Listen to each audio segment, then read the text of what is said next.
Il se passe quelque chose dans les villes françaises que les données officielles du recensement de la population publiées par l'INSEE en décembre 2025 et entrant en vigueur au 1er janvier 2026 rendent impossible à ignorer. Paris perd 125 000 habitants en 10 ans, soit 5,6%. Mulhouse est la ville de plus de 100 000 habitants qui connaît la plus forte baisse de population en pourcentage parmi les grandes villes françaises. Une large diagonale allant du nord-est au sud-ouest concentre les baisses de population en raison d'un solde naturel très négatif. Et dans des dizaines de villes françaises, les logements vacants s'accumulent, 3 millions de logements vides en France en 2025, dont 1,1 million vacants depuis plus de 2 ans. Ces chiffres ne sont pas des abstractions statistiques, ils décrivent des rues qui se vident, des commerces qui ferment, des écoles dont les classes rétrécissent et des quartiers entiers dont la vie sociale s'étiole progressivement jusqu'au moment où il ne reste plus qu'une coquille urbaine dont les habitants ont quitté les murs sans que personne n'ait vraiment décidé de partir. Ce phénomène de dépopulation urbaine est documenté depuis des décennies en France. Mais sa vitesse s'est accélérée et son étendue géographique s'est élargie au point de toucher aujourd'hui des villes que personne n'aurait prévu de voir dans ce classement il y a 20 ans. En 2025, la crise du logement atteint un seuil historique d'absurdité. 3,1 millions de logements sont vides, pendant que 4 millions de personnes vivent en situation de mal-logement, dont 350 000 sans-abri. Ce paradoxe dit tout de la déconnexion entre les territoires qui se vident et les territoires qui se saturent, une France à deux vitesses dont les écarts se creusent chaque année davantage selon les données officielles de l'INSEE. Dans cette vidéo, nous allons regarder en face les 10 villes françaises dont le déclin démographique est le plus documenté en 2026, celles dont les chiffres officiels confirment qu'elles se vident progressivement, inexorablement et dont les habitants méritent une réponse publique à la hauteur de cette réalité. Abonnez-vous maintenant à cette chaîne, chaque semaine des analyses précises et documentées sur les réalités urbaines françaises que peu de médias présentent avec la clarté qu'elles méritent. En 10e position, une ville du Berry dont la population a reculé de façon continue depuis des décennies, dans une préfecture dont le centre-ville se vide progressivement et dont les indicateurs démographiques confirment une trajectoire négative que les politiques de revitalisation n'ont pas réussi à inverser. C'est Bourges.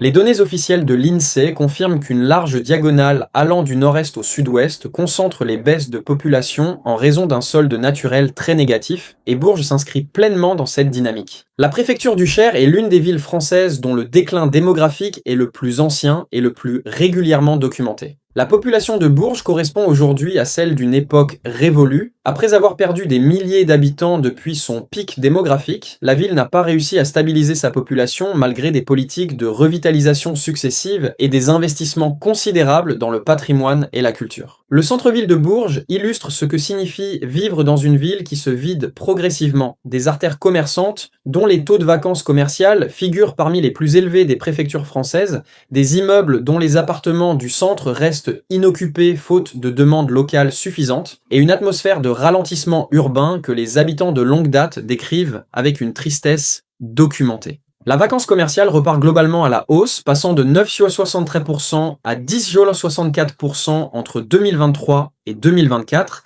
dans les centres-villes selon les données officielles. Et Bourges en est l'un des exemples les plus représentatifs parmi les préfectures de région. La désignation de Bourges comme capitale européenne de la culture pour 2028 a suscité des espoirs de revitalisation dont les effets concrets sur la trajectoire démographique restent à prouver. Des événements culturels ponctuels, aussi remarquables soient-ils, ne renversent pas des décennies de logique de déclin économique et démographique sans des investissements structurels durables dans l'économie locale, les services et l'attractivité résidentielle. En 9e position, une ville de Lorraine dont la dépopulation progressive a transformé certains quartiers en espaces urbains dégradés. Dans une préfecture dont le tissu économique fragilisé n'a pas réussi à retenir sa population active, en dépit de sa position géographique stratégique. C'est Metz. Metz est une ville dont la situation démographique présente des contrastes importants. Une métropole dont certaines zones bénéficient d'une connexion avec le Luxembourg et dont l'attractivité relative a progressé dans certains indicateurs, mais dont d'autres zones portent les cicatrices d'une désindustrialisation progressive dont les effets démographiques sont documentés. La ville de Metz a connu une évolution démographique insuffisante pour compenser les départs des actifs vers des zones plus dynamiques, et dans certains quartiers de la ville, la vacance des logements atteint des niveaux qui témoignent d'un dépeuplement partiel dont les causes sont structurelles. En 2025, 3,1 millions de logements sont vides en France pendant que 4 millions de personnes vivent en situation de mal-logement, et dans les villes en déclin démographique, comme Metz dans ses zones les plus fragilisées, Cette vacance des logements dit quelque chose de concret sur ce que signifie habiter une ville qui n'arrive plus à retenir ou à attirer suffisamment de résidents pour maintenir la vitalité de tous ses quartiers. Des immeubles dont les étages supérieurs sont vides depuis des années, des rues dont la densité de population a progressivement chuté, une dépopulation silencieuse que les statistiques globales de la métropole tendent à masquer. Le Grand Est, région dont l'INSEE qualifie l'économie d'Amberne en 2025, donne le contexte dans lequel s'inscrit la trajectoire de Metz. Une région dont les difficultés économiques structurelles créent une pression à la sortie sur les actifs qualifiés qui cherchent des perspectives professionnelles correspondant à leur qualification dans des marchés de l'emploi plus dynamiques que celui du Grand Est. En 8e position, une ville du Cher dont la population a reculé au niveau de celle des années 1960, dans une préfecture dont le déclin démographique est parmi les plus documentés des villes moyennes françaises. C'est Châteauroux. Châteauroux est l'une des villes françaises dont le déclin démographique est le plus régulièrement cité dans les études sur la désertification des villes moyennes françaises. La préfecture de l'Indre a perdu une proportion significative de sa population depuis son pic démographique, ramenant ces chiffres à ceux d'une époque révolue dans un mouvement qui ne s'est pas inversé malgré des politiques publiques spécifiques et des investissements dans le programme Action Cœur de Ville, dont Châteauroux est l'un des sites prioritaires. Le logement vacant est l'un des indicateurs les plus révélateurs de ce dépeuplement. En 2025, 3,0 millions de logements sont vacants en France, et dans les communes plus petites, la vacance se maintient à 8,1%, signe que les marchés ruraux ou périurbains restent plus fragiles, et Châteauroux s'inscrit dans cette réalité avec une intensité particulière. Des logements vides dans des immeubles du centre-ville dont les propriétaires n'arrivent pas à trouver de locataires dans un marché où la demande locale est structurellement insuffisante pour absorber l'offre disponible.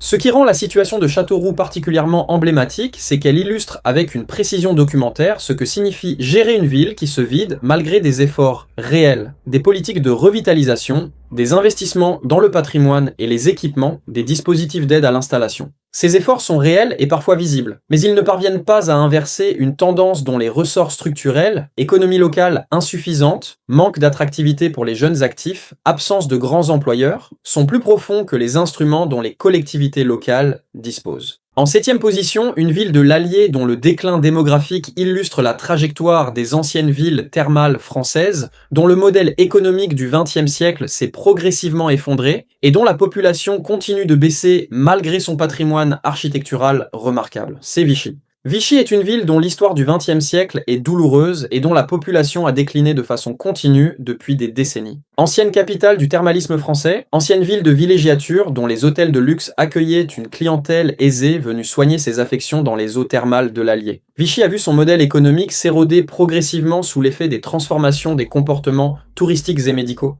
Et ce déclin économique structurel s'est traduit directement dans les statistiques démographiques d'une ville dont la population baisse de façon documentée. Le parc immobilier de Vichy est l'un des plus beaux des villes thermales françaises. Des immeubles, belle époque, des villas art nouveau, un patrimoine architectural d'une cohérence et d'une qualité que peu de villes françaises de cette taille peuvent revendiquer. Et pourtant, une proportion significative de ce patrimoine immobilier est soit vacant, soit utilisé uniquement de façon saisonnière, témoignant d'un marché résidentiel dont la demande locale ne correspond plus à l'offre disponible. Les logements vacants depuis plus de 2 ans représentent 4,20% du parc privé français, avec 1349 505 logements selon le fichier LOVAC 2025. Et dans des villes comme Vichy, dont le parc est largement constitué de grands appartements bourgeois et de villas dont le coût d'entretien est élevé relativement à la demande locale, cette vacance structurelle est une réalité documentée qui dit tout de l'inadéquation entre un patrimoine immobilier hérité d'une époque de prospérité et une économie locale insuffisante pour le faire vivre. En 6e position, une ville de la Nièvre dont la population a reculé au point d'atteindre les niveaux les plus bas depuis plusieurs décennies, dans une préfecture dont le double déficit naturel et migratoire crée une dynamique de dépopulation que les données officielles de l'INSEE confirment sans ambiguïté. C'est Nevers. Nevers est la préfecture de la Nièvre, l'un des départements dont la trajectoire démographique négative est parmi les plus documentées de France. Et la ville principale du département partage cette trajectoire avec une intensité particulière. Une population qui baisse, un centre-ville dont les commerces se raréfient et des logements vacants qui s'accumulent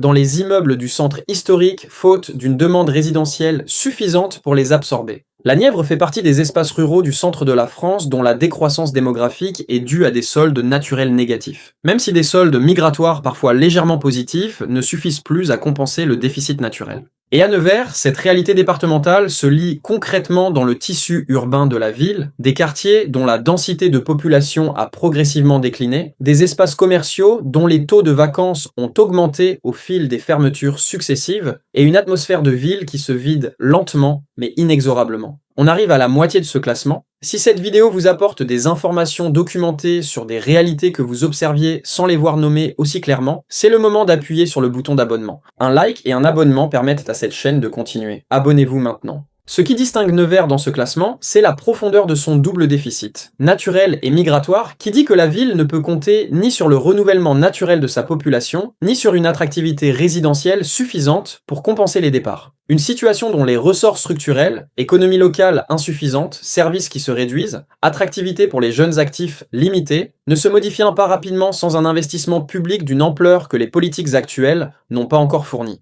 En 5e position, une ville du Limousin dont la population continue de décliner dans un contexte de désertification rurale avancée, dans la préfecture du département le plus désertifié de France, dont les données de l'INSEE confirment une trajectoire démographique d'une gravité sans équivalent en France métropolitaine. C'est Guéret. Guéret est la préfecture de la Creuse, le département le moins peuplé de France métropolitaine par densité, celui dont le solde naturel est presque de 1% par an et qui n'a enregistré que 713 naissances en 2024. Et dans ce contexte démographique d'une fragilité sans équivalent en France, Guéret illustre ce que devient une préfecture quand les dynamiques de dépeuplement s'auto-entretiennent depuis des décennies sans être inversées. Paris perd 125 000 habitants en 10 ans, 5,6% selon les données officielles, mais rapportées à la taille de Guéret, les pertes de population de cette ville sont proportionnellement encore plus significatives. Une ville dont la population décline dans un département dont le tissu économique est insuffisant pour retenir les jeunes actifs et dont les services publics reculent progressivement dans les zones rurales environnantes, créant une concentration croissante des services dans le chef-lieu au moment même où le chef-lieu perd lui-même de la population. Le parc de logements vacants à Guéret est parmi les plus élevés proportionnellement des préfectures françaises, des maisons et appartements dont les propriétaires ont quitté la ville et qui restent vides faute d'acheteurs ou de locataires dans un marché dont la demande locale est structurellement insuffisante. Ces logements vacants ne sont pas un simple indicateur statistique. Ils sont la trace visible dans le tissu urbain d'un dépeuplement dont les effets s'accumulent rue après rue, quartier après quartier. En 4e position, une ville normande dont la baisse de population de 5,4% entre 2010 et 2021 était l'une des plus importantes parmi les grandes villes françaises, et dont la dépopulation continue de peser sur un tissu commercial et résidentiel qui se rétrécit progressivement. C'est Le Havre. Le Havre figure parmi les grandes villes françaises dont le déclin démographique est le plus documenté, avec une baisse de 5,4% entre 2010 et 2021, qui la place parmi les villes les plus touchées par la dépopulation dans sa catégorie. Cette perte de population dans une ville portuaire normande de cette importance est révélatrice d'une réalité que son économie industrielle et portuaire ne suffit pas à contrecarrer. Des habitants qui partent vers des zones jugées de plus attractives, des classes moyennes qui quittent des quartiers dont le sentiment de sécurité et la qualité de vie ne correspondent plus à leurs attentes. Le taux de logements vacants dans les communes de taille moyenne, dans les communes plus petites, la vacance se maintient à 8,20%, signe que les marchés ruraux ou périurbains restent plus fragiles, illustre la réalité du Havre dans certains de ces quartiers dont le tissu résidentiel s'est progressivement dégradé sous l'effet conjugué du déclin démographique et de la désertification commerciale. Des immeubles dont les étages supérieurs sont partiellement vides, des quartiers dont la densité de population a baissé au fil des déménagements successifs. Une dépopulation silencieuse qui se lit dans les statistiques officielles avec une régularité documentée. La désertification commerciale dans certaines artères du centre du Havre s'est aggravée en parallèle du déclin démographique, créant un cercle vicieux dont il est difficile de sortir. Moins d'habitants signifie moins de clients pour les commerces, ce qui signifie plus de fermetures commerciales, ce qui rend le centre moins attractif pour de nouveaux résidents, ce qui signifie encore moins d'habitants. Ce mécanisme documenté est celui qui transforme progressivement certaines zones urbaines en espaces quasi vides. En 3e position, une ville du Nord dont la combinaison de déclin démographique, de pauvreté structurelle et de logements vacants crée un tableau d'une ville qui se vide de ses habitants les plus mobiles, tout en concentrant ceux qui n'ont pas les ressources pour partir. C'est Roubaix. Roubaix est l'une des villes françaises dont le déclin démographique est le plus anciennement documenté. Une ville dont la population atteint aujourd'hui des niveaux qui n'ont plus rien à voir avec ceux de son apogée industriel textile. Et dans ce contexte de déclin prolongé, les logements vacants s'accumulent dans certains quartiers avec une concentration particulièrement préoccupante. Des maisons dont les propriétaires sont partis, des appartements que personne ne veut louer dans des immeubles dont l'état de dégradation progresse en même temps que la population baisse. La crise du logement atteint un seuil historique d'absurdité, des logements vides, pendant que des millions de personnes vivent en situation de mal logement, et à Roubaix, ce paradoxe prend une forme particulièrement criante. Des maisons roubaisiennes vides dont les prix immobiliers sont dérisoires, moins de 50 000 € pour des maisons entières dans certains quartiers, et pourtant des habitants qui vivent dans des conditions de précarité documentées parce que leurs revenus ne leur permettent même pas d'accéder à ces biens à ces prix. La dépopulation de Roubaix n'est pas uniforme. Elle touche plus particulièrement les habitants les plus mobiles, les plus qualifiés, les plus aisés, qui partent vers des villes offrant de meilleures perspectives professionnelles, une meilleure sécurité, une meilleure qualité de vie. Ce qui reste est une population dont la proportion de personnes vulnérables est parmi les plus élevées de France, créant une ville qui se vide de sa substance économique et sociale les plus dynamiques, tout en concentrant les situations les plus difficiles. En deuxième position, la ville dont la plus forte baisse de population parmi les communes de plus de 100 000 habitants est confirmée par les données officielles du recensement INSEE millésime 2023, publié en décembre 2025. Une ville dont la dépopulation rapide et documentée n'a pas d'équivalent parmi les grandes villes françaises, c'est Mulhouse. Mulhouse connaît la plus forte diminution relative parmi les communes de plus de 100 000 habitants malgré un solde naturel favorable, un chiffre qui dit tout de l'ampleur du déficit migratoire de cette ville alsacienne dont les départs de résidents dépassent massivement les arrivées. Mulhouse perd des habitants non pas parce qu'il y naît moins d'enfants qu'il n'y meurt de personnes. Le solde naturel est encore légèrement positif, mais parce que les habitants qui peuvent partir partent, et que les arrivants ne les remplacent pas en nombre suffisant. Un déficit migratoire d'une ampleur qui n'a pas d'équivalent parmi les grandes villes françaises. Cette dépopulation mulhousienne produit des effets visibles dans le tissu urbain de la ville, des quartiers dont la densité de population a progressivement décliné, des logements vacants dont la proportion dans certains secteurs dépasse les moyennes nationales et une désertification commerciale documentée dans certaines artères dont les fermetures successives dit l'insuffisance de la demande locale pour maintenir un commerce de proximité viable.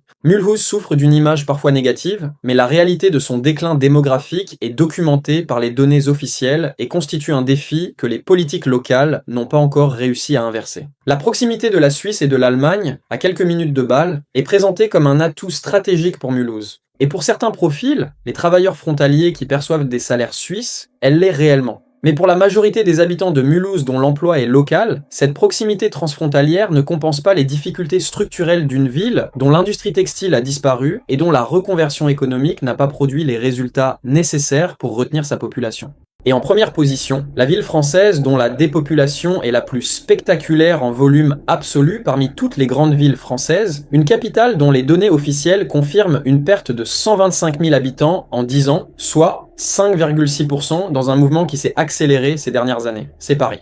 Paris perd 125 000 habitants en 10 ans, 5,6% selon les données officielles du recensement de la population millésime 2023, publié en décembre 2025 et entrant en vigueur au 1er janvier 2026. En volume absolu, Paris est de très loin la ville française qui perd le plus d'habitants, 125 000 résidents permanents perdus en 10 ans, soit l'équivalent de la population d'une ville comme Troyes ou Lorient qui disparaîtrait en une décennie. Et ce déclin s'est accéléré. Entre 2016 et 2022, Paris perdait en moyenne 12 800 habitants chaque année contre 11 900 chaque année entre 2011 et 2016. Dans 4 arrondissements parisiens, le 1er, le 6e, le 7e et le 8e, la part de logements inoccupés dépasse les 30%. 30% de logements inoccupés dans ces arrondissements. Ces chiffres révèlent une réalité que beaucoup de Parisiens connaissent sans avoir les données pour la nommer clairement. Une capitale dont les appartements sont de plus en plus consacrés à la location meublée touristique, aux résidences secondaires, aux investissements patrimoniaux qui n'ont jamais vocation à être occupés durablement.